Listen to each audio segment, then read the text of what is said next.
Tesalonicenses capítulo 2, versículos del 9 al 12, y cuando lo tengas, si me responde con un amén. Amén, dice la palabra de nuestro Dios.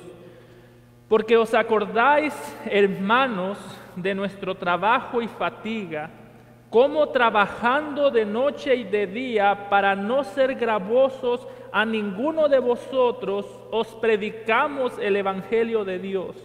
Vosotros sois testigos, y Dios también, de cuán santa, justa e irreprensiblemente nos comportamos con vosotros los creyentes, así como también sabéis de qué modo, como el Padre a sus hijos, exhortábamos y consolábamos a cada uno de vosotros, y os encargábamos que anduvieseis como es digno de Dios, que os llamó a su reino y gloria.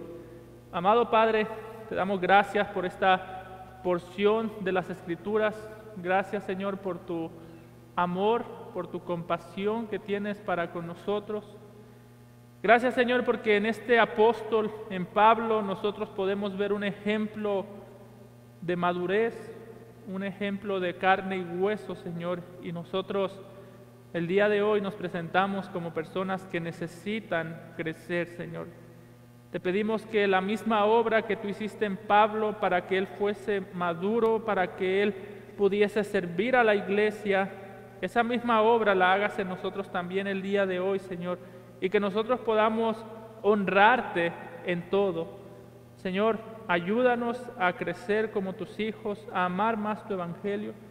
Te pido, Señor, por si hay alguna persona aquí, los que no te conocen, Señor, que el día de hoy salgan con un corazón nuevo, habiendo creído en el Señor Jesucristo y con la convicción de que no van camino a la condenación eterna. Te lo pedimos, Señor, confiando en que tu Santo Espíritu obra en nosotros, Señor, y confiando en que tu palabra será exaltada y será honrada por Él, y hará aquello para lo que tú le envías a los que estamos aquí presentes. Te damos gracias en Cristo Jesús. Amén. ¿Pueden tomar asiento, hermanos? Llevamos ya 2 semanas estudiando desde la semana pasada el carácter que el apóstol Pablo mostró cuando estuvo en la ciudad de Tesalónica, cuando estuvo predicando el evangelio en aquella ciudad, en aquella iglesia.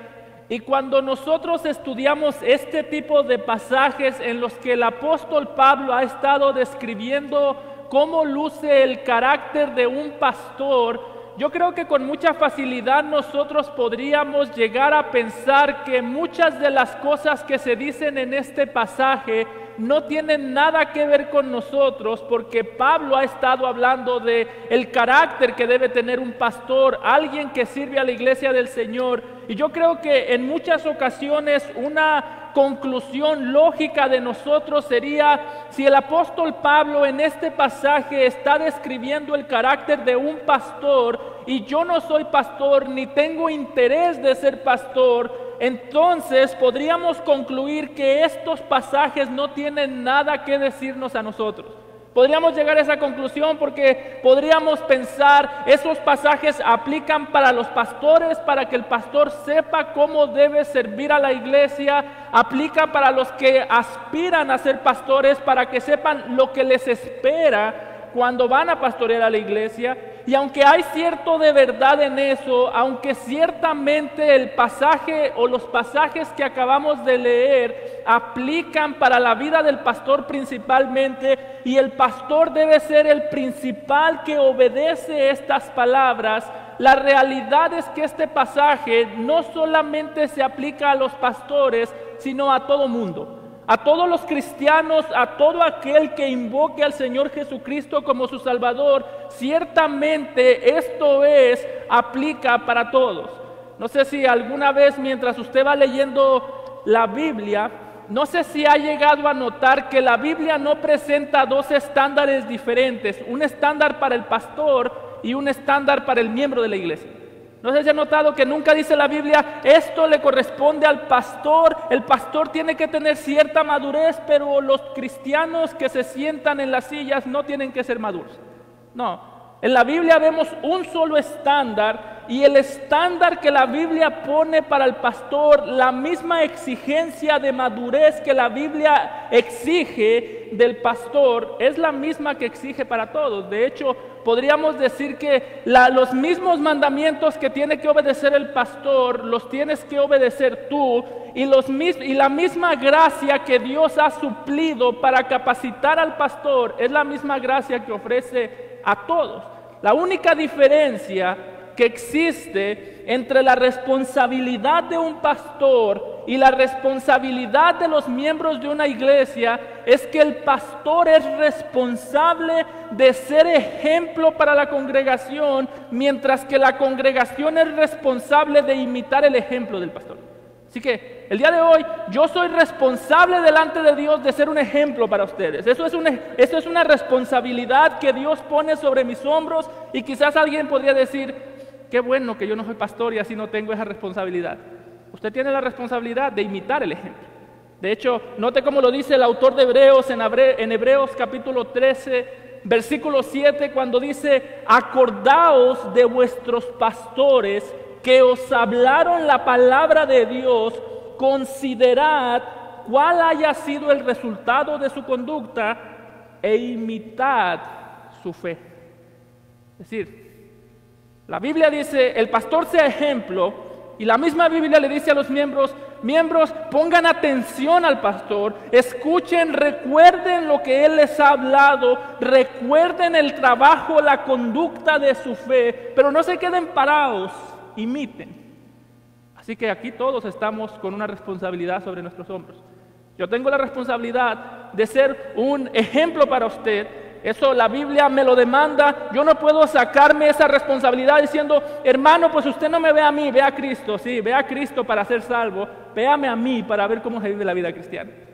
Esa es la responsabilidad del pastor. Pero a lo que quiero llegar es, cuando vemos estos pasajes, todos nosotros somos parte de la exhortación. Si el pastor tiene que ser una persona amorosa, los miembros tienen que ser personas amorosas. Si el pastor debe exhortar a los miembros deben exhortarse los unos a los otros. Si el pastor debe ser una persona que tiene una conducta irreprochable, como vamos a ver más adelante, los miembros tienen que tener una conducta irreprochable. De hecho, déjeme decir esto entre paréntesis. ¿Quiere saber usted cuándo es un tiempo o cuándo es buen tiempo para cambiar de pastor? Como iglesia, ¿cómo sabemos que el pastor que está ahí ya no nos sirve? Cuando yo no lo puedo imitar.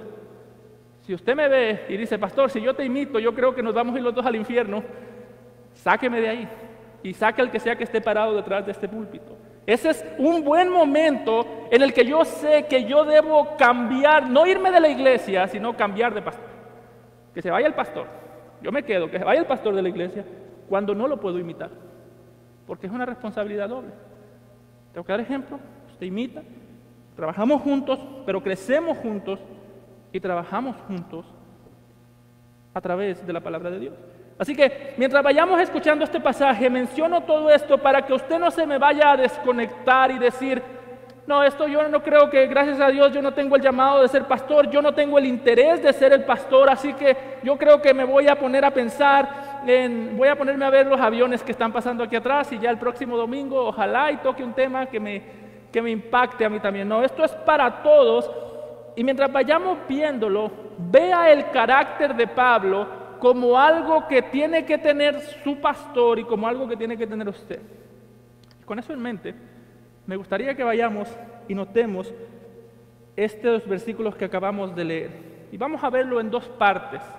Primero, en el versículo 9 vamos a estar estudiando el trabajo de Pablo por la iglesia. Y en segundo, vamos a ver de los versículos 10 al 12, el trabajo de Pablo en la iglesia. Pablo trabajaba para servir a la iglesia, y Pablo trabajaba en la iglesia para servir el carácter de la iglesia. Así que vamos a ver estos dos pasajes y note cómo empieza o cómo continúa el apóstol Pablo en el versículo 9 cuando dice: porque os acordáis, hermanos, de nuestro trabajo y fatiga, cómo trabajando de noche y de día para no ser gravosos a ninguno de vosotros, os predicamos el Evangelio de Dios. En este pasaje, si recordamos el contexto, Pablo continúa defendiéndose de los ataques que los falsos maestros le estaban haciendo. Para este punto hemos visto que a Pablo le habían levantado mentiras, había falsos maestros que habían levantado difamaciones en contra del apóstol Pablo, diciendo que él era un hombre mentiroso y un hombre que tenía un interés económico con la iglesia de Tesalónica. Ellos decían, Pablo vino a esta iglesia o vino a Tesalónica solamente a predicar un mensaje falso para robarles el dinero a ustedes. Y en este pasaje Pablo se encuentra defendiéndose de estas acusaciones. Si tuviéramos que resumir la manera en la que Pablo se ha defendido para este punto, podríamos decir que el apóstol Pablo se ha descrito a sí mismo como un embajador de Dios en la tierra. ¿Por qué creo que se ha descrito como un embajador de Dios en la tierra? Porque ha dicho dos cosas, ha enfatizado dos cosas. Por un lado, ha enfatizado la manera en la que él era un hombre aprobado por Dios. Es decir, Pablo no tenía una autoridad propia. Pablo no era un empresario que llegó a Tesalónica para plantar una iglesia y hacerse rico, sino que Pablo era un hombre que fue enviado por Dios a predicar el evangelio en Tesalónica. ¿Y cómo sabemos que fue enviado por Dios? Y ahí es la segunda razón, porque Pablo predicaba un mensaje que era aprobado por Dios. Algo que vimos la semana pasada es que la manera en la que yo puedo saber si una persona es aprobada por Dios o no es escuchando el mensaje que predica. Si predica el evangelio desde las escrituras, si predica a Cristo y a este crucificado, yo puedo estar seguro que esa persona fue enviada por Dios, porque el único mensaje que proviene de Dios es el evangelio del Señor Jesucristo. Y Pablo ha mostrado estas dos cosas. Dice, yo soy un hombre aprobado por Dios y yo soy un mensaje que predica el mensaje de Dios. Yo soy un hombre que predica un evangelio que tiene origen en Dios. Y cuando vemos en las escrituras, esa es la definición de un embajador. Lugares como 2 de Corintios 5:20, Pablo dice, describe a los embajadores de Cristo diciendo, así que somos embajadores en el nombre de Cristo. Note, embajadores en el nombre de Cristo, como si Dios rogase por medio de nosotros, os rogamos en nombre de Cristo, reconciliados con Dios. ¿Cómo luce un embajador? Un embajador de Cristo no predica un mensaje propio, predica el mensaje de Cristo.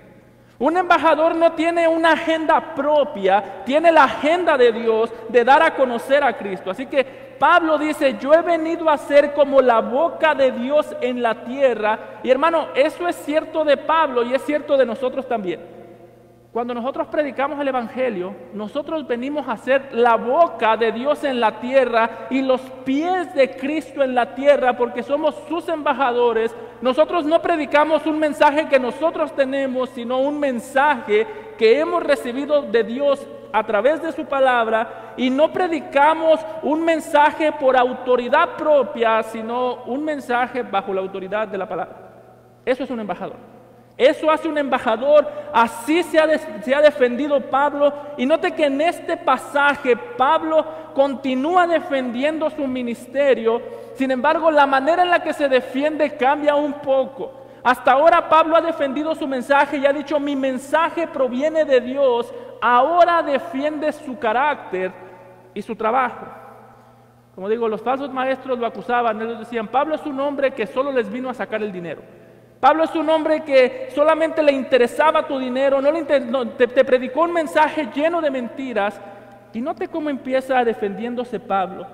Una vez más, la manera en la que Pablo se defiende es recordándole a los tesalonicenses el ejemplo que ellos habían visto en él. Note el versículo 9 cómo inicia, porque os acordáis. Versículo 10 cómo inicia, vosotros sois testigos y Dios también. Si los falsos maestros me atacan con palabras, yo no tengo que defenderme con palabras, decía Pablo. Yo lo único que tengo que hacer es decirles, acuérdense de lo que ustedes vieron.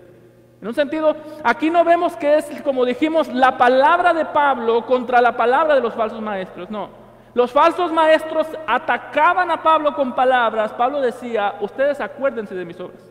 No eran las palabras de Pablo contra las de los falsos maestros, sino la palabra de los falsos maestros contra las obras de Pablo. Pablo decía, tesalonicenses, yo con ustedes no tengo necesidad de usar palabras. Yo no tengo necesidad de defenderme, de volverme elocuente para usar palabras defendiéndome a mí mismo. Lo único que tengo que decirles es, escuchen lo que dicen los falsos maestros y compárenlo con la conducta que ustedes vieron en mí. La mejor defensa de un cristiano, hermanos, siempre debería de ser su conducta. Realmente, como cristianos, a veces nosotros sentimos la necesidad de hablar mucho porque obramos poco.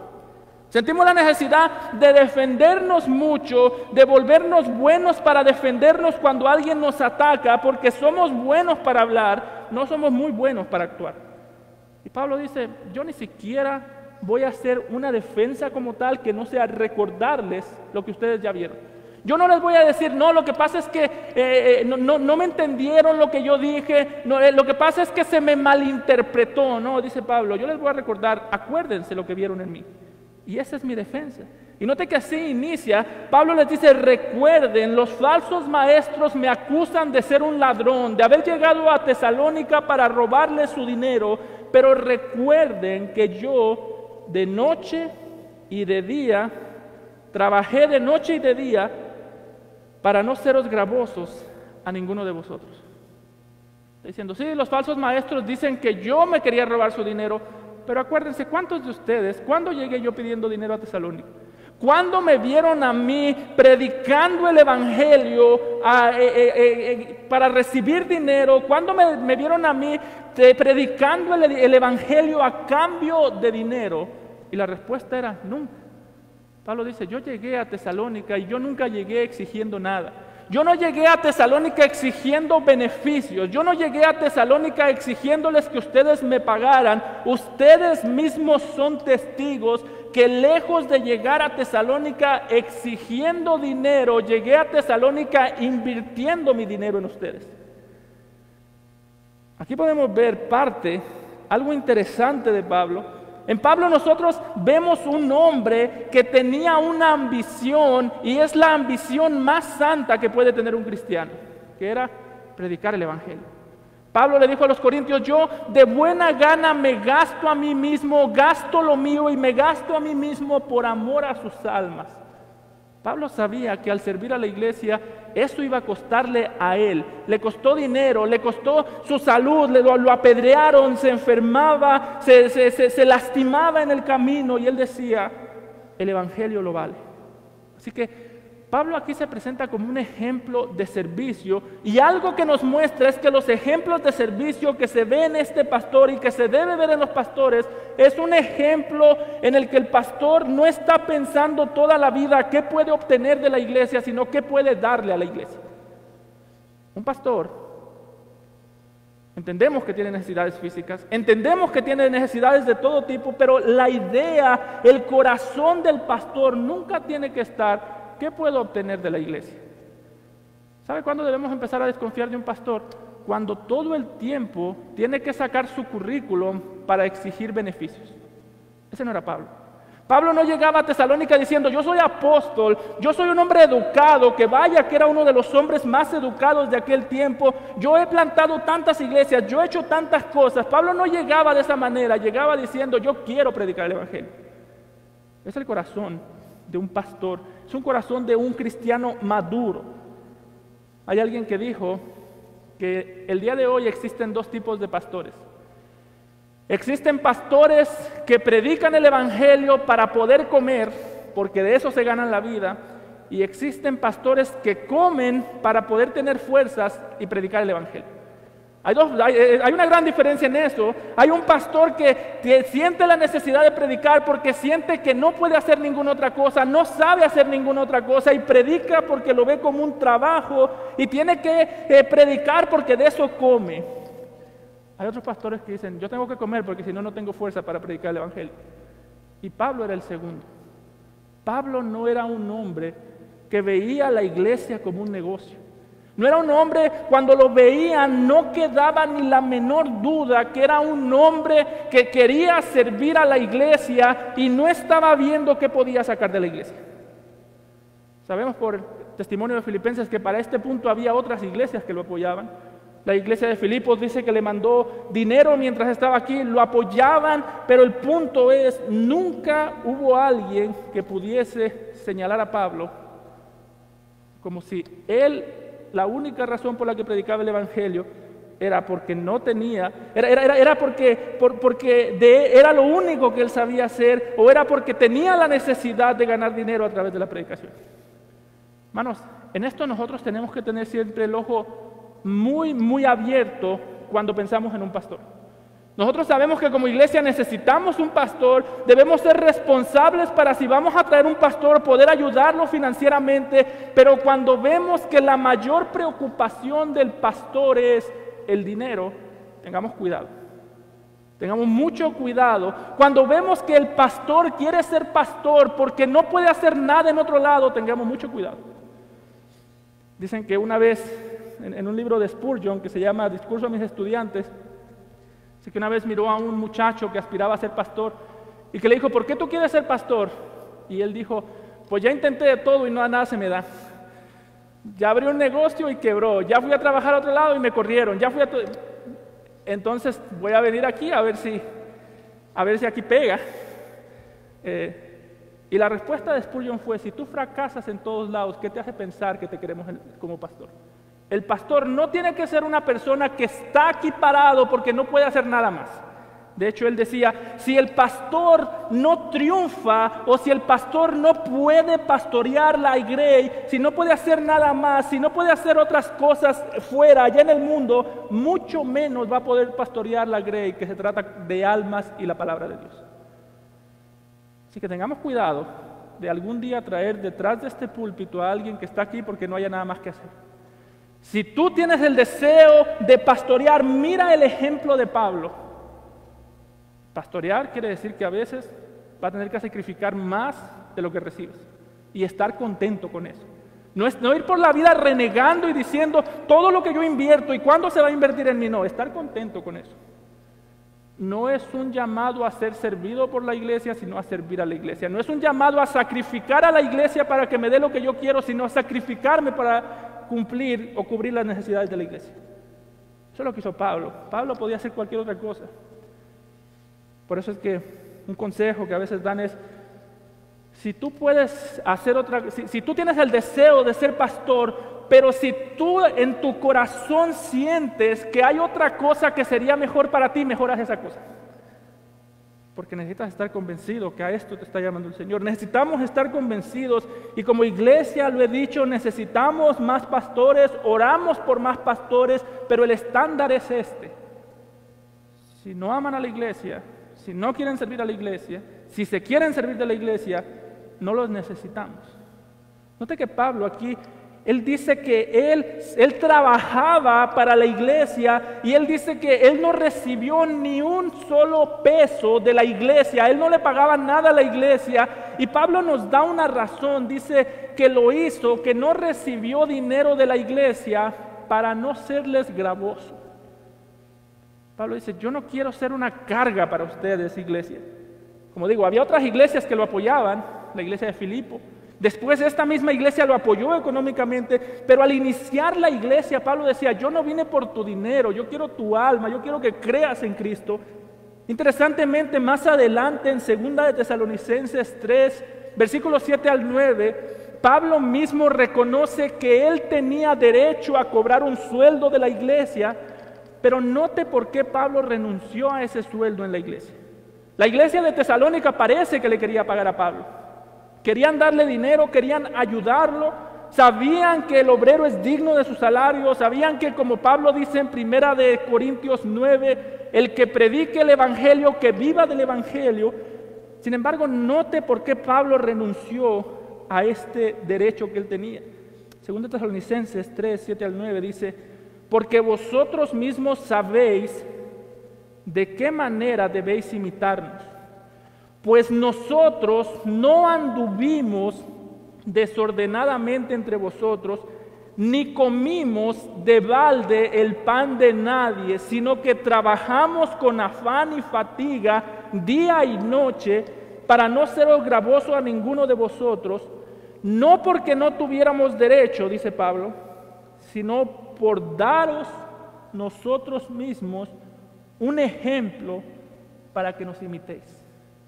Dice Pablo, yo trabajé de día y de noche. Ustedes me vieron que a veces andaba lleno de sueño, a veces andábamos cansados, a veces estábamos que nuestro cuerpo ya no aguantaba. Cuando habla de la palabra fatiga, es una palabra que se utiliza para describir a una persona que no tiene más fuerzas. Quizás no lo podemos imaginar como, no sé si alguna vez usted ha visto en la televisión los maratones, cuando los maratonistas van corriendo y cruzan la línea de la meta, ¿qué es lo primero que hacen muchos? Se tiran al piso. Eso es fatiga. Y Pablo dice, así me vieron ustedes a mí, fatigado, cansado, con sueño, de una manera que ya mi cuerpo estaba muchas veces sobreforzado. Y dice Pablo, yo lo hice para que ustedes vean un ejemplo, porque así se sirve a la iglesia. Quiere decir eso, que tenemos que desmayarnos o sobrecargarnos, no, pero lo que quiere decir es que el servicio a la iglesia requiere que nosotros nos incomodemos y a veces sin recibir nada a cambio. Pablo dice, ese es el ejemplo que ustedes vieron en mí, un ejemplo en el que yo me cansé por ustedes, yo estaba agotado por ustedes, yo les predicaba la palabra, yo trabajaba y estaba agotado, y yo quiero que ese mismo ejemplo ustedes imiten. En este pasaje podemos ver gran parte del carácter de Pablo, hermanos. Un hombre que rechaza el dinero, un hombre que cuando la gente veía no le quedaba la menor duda que él no estaba ahí por dinero. Y esa es la meta. Pablo reconocía que él tenía derecho a ganar dinero, a que le pagaran. Y la meta, hermanos, es que cuando nosotros veamos a los que sirven a la iglesia, podamos decir, independientemente de si se le paga o no, yo sé que esa persona no está aquí por dinero. Yo sé que no está detrás de nuestro dinero. Yo sé que no le interesa el dinero. Esa es la meta, ese es el testimonio que debemos anhelar todos nosotros. Que quede claro, no estamos ahí por dinero. De hecho, aquí podemos ver, como digo, el carácter de Pablo, porque si nosotros recordamos en lugares como 1 de Timoteo 3:3, cuando Pablo está describiendo el carácter que debe tener un obispo o un pastor o un anciano, una de las características es no avaricioso. La avaricia y el pastorado tienen que estar totalmente divorciados. La avaricia y el cristianismo tienen que estar totalmente divorciados. Y aquí vemos un ejemplo de lo que quiere decir cómo luce una persona que no tiene avaricia. Présteme atención mucho a esto, hermano, por favor, porque esto es de suma importancia, porque como dice Pablo, la raíz de todos los males es el amor al dinero. ¿Cómo sé yo que no tengo amor al dinero? Haga esta pregunta usted en su mente en este momento. ¿Cómo sé yo que el día de hoy yo no estoy sentado aquí amando el dinero más que a Dios? ¿O cómo sé yo que no estoy aquí parado predicando por dinero? Y aquí vemos el ejemplo en Pablo. Note que Pablo nos muestra cómo luce la vida de una persona que no ama el dinero, y nos lo muestra en dos maneras. Primero, no fue a predicar para ganar dinero, es decir, no hacemos las cosas porque queremos más dinero, no hacemos las cosas, principalmente las hacemos porque queremos servir a Dios, no por dinero. Y segundo, note cómo el texto dice en el versículo 9 de 1 Tesalonicenses 2, dice que Pablo fue un ejemplo de trabajo y fatiga. ¿Qué quiere decir eso? Pablo no solamente era una persona sin avaricia, que no recibía dinero, no solamente era una persona que no servía por dinero, sino que parte de lo que Pablo nos muestra aquí es que una persona que no tiene avaricia es también una persona que sirve con sus bienes las necesidades de otros. A veces nosotros podemos decir, yo no soy avaricioso porque yo no ando envidiando el dinero de otros. Yo no ando robando para obtener dinero. Yo no le hago mal a nadie para obtener dinero. Y gloria a Dios por eso, hermano. Pero nota que Pablo no solamente era una persona que no ambicionaba el dinero de otra gente, sino que utilizaba lo suyo para servir a otros. Una persona avariciosa no solamente es una persona que codicia lo ajeno, es una persona que no utiliza lo propio para servir a otros. De hecho, es interesante que a veces nosotros pensamos que lo que una persona hace por dinero nos dice dónde está su corazón. ¿A qué me refiero con eso? Si yo robo por dinero, yo digo, tienes un problema de amor al dinero. Y es cierto. Lo que yo hago para conseguir dinero refleja lo que hay en mi corazón y la relación que yo tengo con el dinero. Eso es correcto. Si yo robo para conseguir dinero es porque amo el dinero. Pero lo que yo hago con el dinero también refleja dónde está mi corazón. Lo que yo hago para conseguir dinero refleja dónde está mi corazón. Las motivaciones que yo tengo para servir, si es por dinero, refleja un amor al dinero. Pero lo que yo hago con mi dinero también refleja dónde está mi corazón. Por eso Pablo dice, yo trabajaba, me fatigaba y era un hombre que cuando ustedes me vieron, yo no les pedí nada, todo lo contrario, yo les daba lo que yo tenía. Yo les daba mi servicio de gratis, yo los servía con mi trabajo, yo era una persona que ustedes vieron un ejemplo de generosidad antes que nada. Así que si yo no robo, pero tampoco soy generoso, igual soy ambicioso. Si yo no le robo dinero a nadie, gloria a Dios, pero tampoco cubro las necesidades de mis hermanos cuando está dentro de mis posibilidades, no soy muy distinto a un avaricioso ladrón. De hecho, Pablo mismo lo dice en Efesios 4:28, el que robaba, dice Pablo, el que antes de conocer el Evangelio robaba, el que antes de conocer el Evangelio era amante de lo ajeno. Dice, por causa del Evangelio, por causa de Cristo, el que robaba, no robe más, sino más bien que trabaje, haciendo con sus manos lo que es bueno. Y nos gustaría que el pasaje termine allí, pero el pasaje continúa. ¿Para qué quieres que el ladrón ahora trabaje, Pablo? ¿Para qué quieres que el antes ladrón, ahora cristiano, trabaje? A fin de que tenga que compartir con el que tiene necesidad. Podría decir, Pablo, pero yo ya no robo. Desde que creo en el Evangelio yo ya no robo. Y Pablo diría, pero comparte lo que tienes. Yo ya no le robo a nadie, Pablo. Yo ya no soy un ladrón, pero trabajas. No, tampoco. Entonces no estás muy difícil a un ladrón. No estás muy diferente. El ladrón roba por egoísmo. Yo cuando veo necesidad y no cubro necesidad, pudiendo hacerlo, teniendo la posibilidad, estoy actuando con el mismo egoísmo que un ladrón. Por eso Pablo dice, antes te dedicabas a robarte lo que no te pertenecía, a robar lo que a otros les pertenecía, lo que otros habían trabajado. Y le dice, ahora, dedícate a trabajar para servir a otros.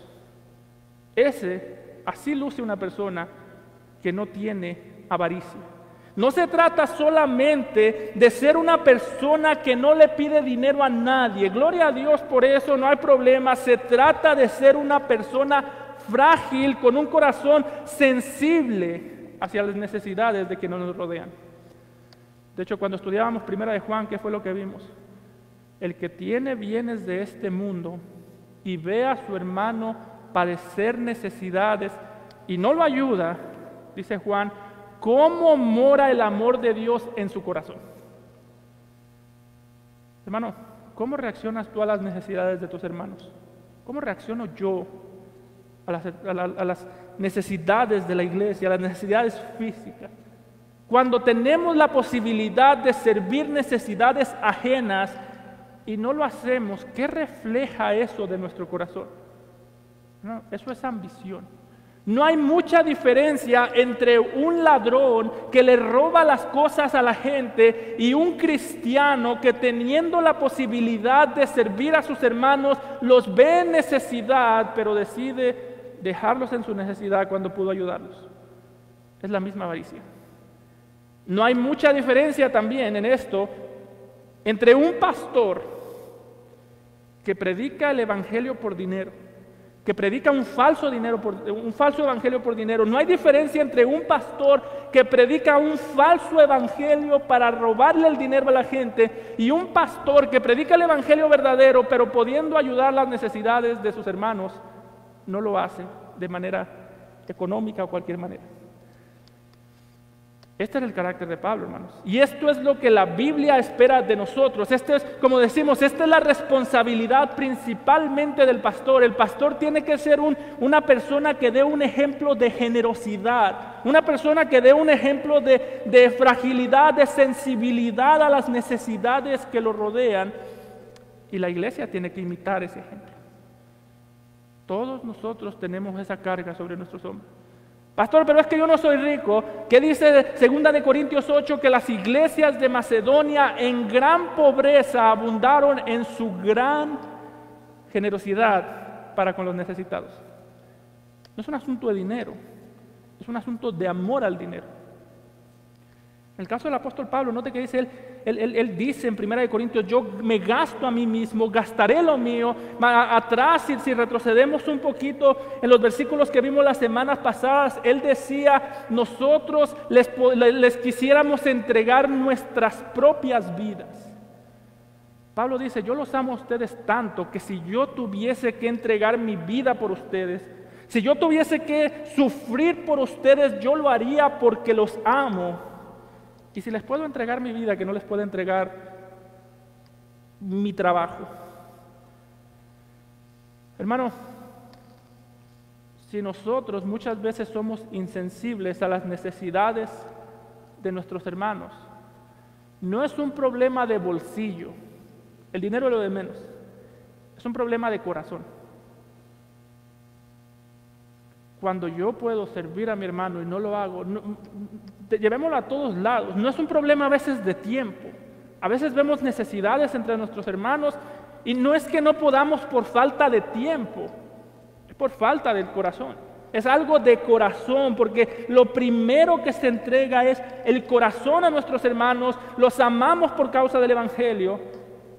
Y si los amo y le entrego mi vida a mis hermanos, ¿qué más? ¿Qué más da que lo sirva con mi tiempo, con mi dinero, con mis fuerzas? Ahora, es interesante que Pablo menciona esto como su defensa. Pablo dice, yo fui una persona que los sirvió. Y es interesante porque en esto Pablo estaba imitando el servicio del Señor Jesucristo hacia nosotros. Note que Pablo ha dicho, yo no actué con ambición, yo no actué con avaricia. ¿Y por qué, Pablo? ¿Por qué no fuiste avaricioso? ¿Cómo podemos combatir esta avaricia que hay en nuestro corazón, este amor al dinero? Y el mismo Pablo lo dice en 2 de Corintios 8:9. Pablo decía, yo sirvo a la iglesia, yo me desgasto por la iglesia. ¿Y por qué haces eso, Pablo? Porque ya conocéis la gracia de nuestro Señor Jesucristo, que por amor a vosotros se hizo pobre, siendo rico, para que vosotros con su pobreza fueseis enriquecidos. Jesús, siendo rico, se hizo pobre y fue a la cruz para que la iglesia fuese enriquecida. Si tú has creído en Cristo, el precio de tu salvación fue que Jesús se hiciese pobre. Jesús no se aferró a sus riquezas, a su gloria. Como dice Pablo, siendo en forma de Dios, no estimó el ser igual a Dios como cosa a que aferrarse, sino que se despojó y se humilló hasta lo sumo, fue obediente y obediente hasta muerte de cruz. Un rico se hizo pobre para tu salvación. Un rico en gloria, Jesús, dejó su riqueza porque te vio pobre delante de Dios y su riqueza vino a ser nuestra riqueza y nuestra pobreza vino a ser su pobreza. Esa es la mayor motivación para servir a nuestros hermanos. En esto quiero ser muy claro. Nosotros no servimos a la gente con nuestros bienes, no servimos a la gente porque tenemos un sentido de culpa, como me siento culpable que a mí me va tan bien y a la gente le va mal, entonces los sirvo para no sentirme tan culpable, les voy a ayudar económicamente para no sentirme culpable. No. Nosotros no servimos a la gente porque nos sentimos culpables. No servimos a la gente ni siquiera porque nos dan lástima a las personas. Uy, mira qué pobrecito, te voy a ayudar. porque me da lástima. No, esa no es la motivación. Nosotros servimos con lo que tenemos, con lo que somos, con lo que el Señor nos ha dado, porque tenemos gratitud. Porque Jesús nos sirvió a nosotros. Porque Él se hizo pobre para hacernos ricos delante de Dios.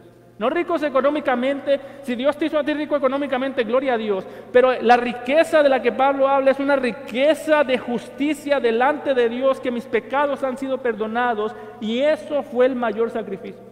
Por eso, mi hermano, cuando nos cueste servir a nuestros hermanos, recuerda este pasaje. Harías bien en memorizártelo. Él, siendo rico, se hizo pobre para que a través de su riqueza, de su pobreza, nosotros fuésemos enriquecidos. Piensa, si Jesús pagó el precio para que tú fueses salvo con su vida, ¿qué sacrificio puedo hacer yo que sea más grande que ese? Así que ese es el ejemplo de Pablo. Y note que ese evangelio de Pablo impactaba todo. Ya hemos visto, impactaba la manera en la que él trabajaba para servir a la iglesia. No era un hombre avaricioso, no era un hombre que veía a la iglesia como una empresa, era un siervo de la iglesia. Pero también ese sacrificio de Cristo impactaba la manera en la que él dirigió a la iglesia. Note versículos 10 y 11. Vosotros sois testigos. Ya les dijo, ustedes son testigos de cómo yo trabajé. Vosotros sois testigos, y Dios también, de cuán santa, justa e irreprensiblemente nos comportamos con vosotros los creyentes, así como también sabéis de qué modo, como el Padre a sus hijos, exhortábamos y consolábamos a cada uno de vosotros. Ya Pablo les dijo, yo trabajaba para servirlos a ustedes, yo rendí mi vida a ustedes. Y si le preguntásemos, Pablo, ¿cómo fue que tú trabajaste por ellos? ¿Qué hiciste para servir a esas personas? Pablo dice, les di un ejemplo de un carácter santo, justo e irreprensible. Pablo dice, mi principal trabajo con ellos fue darles un ejemplo de cómo luce la vida cristiana. Ahora, el hecho que Pablo aquí diga que él se comportó de manera santa, justa e irreprensiblemente, podría darnos una sensación de algo inalcanzable. Pensar, wow, Pablo fue santo, justo, irreprensible. No, yo no he sido ni irreprensible, ni santo, ni justo. Podría parecer imposible y podría parecer algo lejano, pero cuando Pablo menciona esto, estas tres palabras, algo que debemos recordar es que no son sinónimo de perfección. Pablo no está diciendo, nosotros llegamos ante ustedes y éramos perfectos, o nosotros teníamos algo especial que no tiene ningún otro cristiano. No, una persona que tiene este comportamiento santa, justa e irreprensiblemente, que básicamente son tres sinónimos, tres palabras que quieren decir lo mismo, no es una persona perfecta, es una persona que reconoce la gracia que Dios le ha dado y reconoce que Dios está presente en su vida todo el tiempo. Quiero repetir eso. Una persona irreprensible es una persona que reconoce la gracia que Dios le ha dado y reconoce que Dios está presente en su vida todo el tiempo. Se comporta reconociendo que Dios está presente. No es una persona que no peca, es una persona que no está continuamente yendo en contra de la palabra de Dios. No es una persona perfecta, es una persona imperfecta que sirve como ejemplo de cómo se sigue a un Salvador perfecto. De hecho, Pablo mismo describe qué quiere decir una persona santa, irreprensible en Tito capítulo 2, versículos 11 al 12. ¿Qué quiere decir Pablo cuando dice que fue irreprensible, santo? ¿Cómo luce una persona? Note cómo lo dice Pablo. Porque la gracia de Dios se ha manifestado para salvación a todos los hombres. ¿Y qué hace la gracia de Dios? Enseñándonos que renunciando a la impiedad y a los deseos mundanos, vivamos en este siglo sobria, justa y piadosamente. El mismo concepto. Una persona irreprensible es una persona que la puedes ver, puedes observar su vida y aunque notas imperfección, es una persona que tú dices, esa persona está siguiendo a Cristo, esa persona es un ejemplo de cómo se sigue a Cristo de una manera imperfecta. Por eso es que la Biblia dice que el pastor tiene que ser irreprensible. No tiene que ser perfecto, no puede ser perfecto. La gracia de Dios de este lado de la eternidad no nos hará perfectos, pero tiene que ser que cuando yo lo veo, yo digo, esa persona camina conforme a la palabra de Dios. Por eso el pastor también tiene que ser una persona cercana. ¿Por qué? Porque la iglesia, no es que la iglesia va por la vida juzgando o criticando al pastor, pero sí observándolo.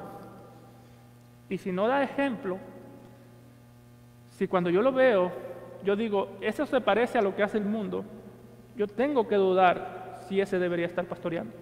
Yo tengo que dudar si esa persona debería estar cuidando la salud espiritual de una iglesia, porque el pastor enseña con lo que hace y con lo que habla. Las dos cosas van de la mano. No, pero es que habla muy bien, ok, está bien, pero ¿cómo vive?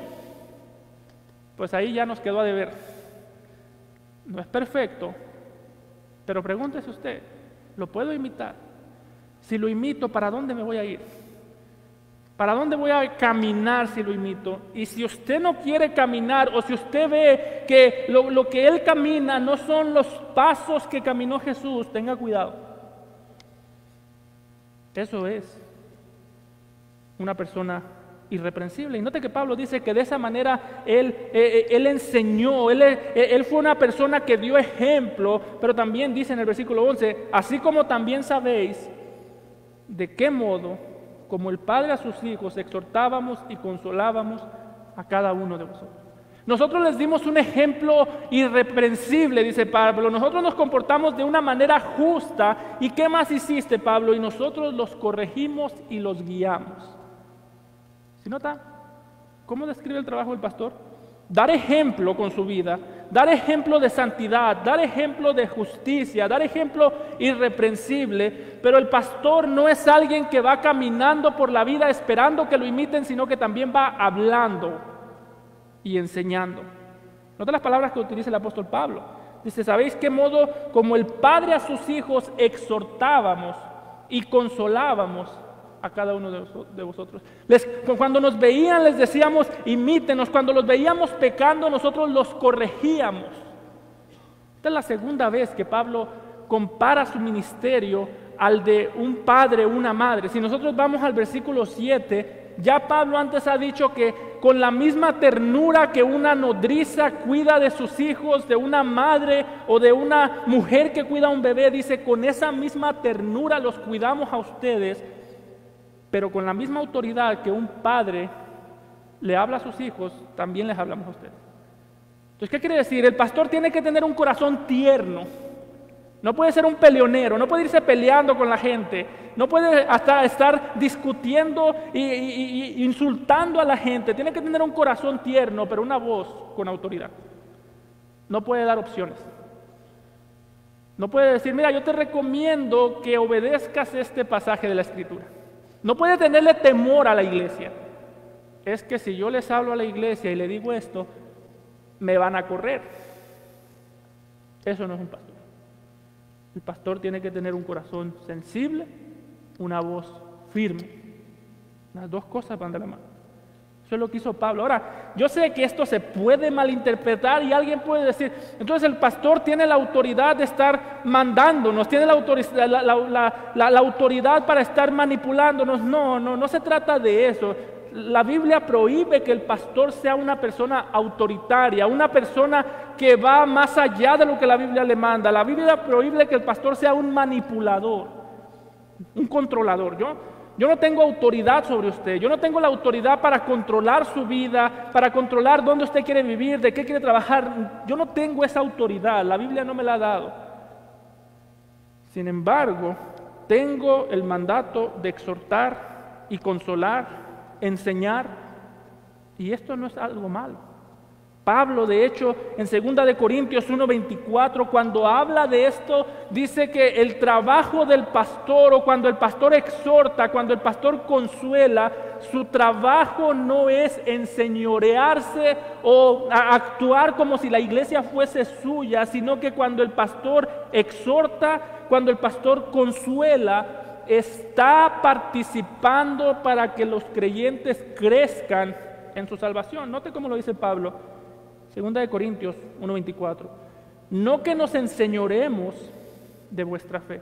Es decir, yo no soy el dueño de tu fe, yo no soy el dueño tuyo, tú no me perteneces, tú no me debes una lealtad ciega a mí, usted no tiene que serme lealmente ciego a mí. Si no, entonces ¿para qué exhortamos?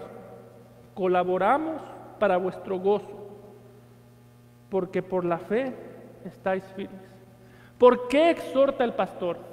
Para tu beneficio, para tu gozo. ¿Por qué consuela el pastor? Para tu beneficio. Cuando estás en pecado, la exhortación la necesitas, y necesitas un pastor o un hermano que te exhorte. Cuando estás decaído, necesitas consuelo de parte de la iglesia.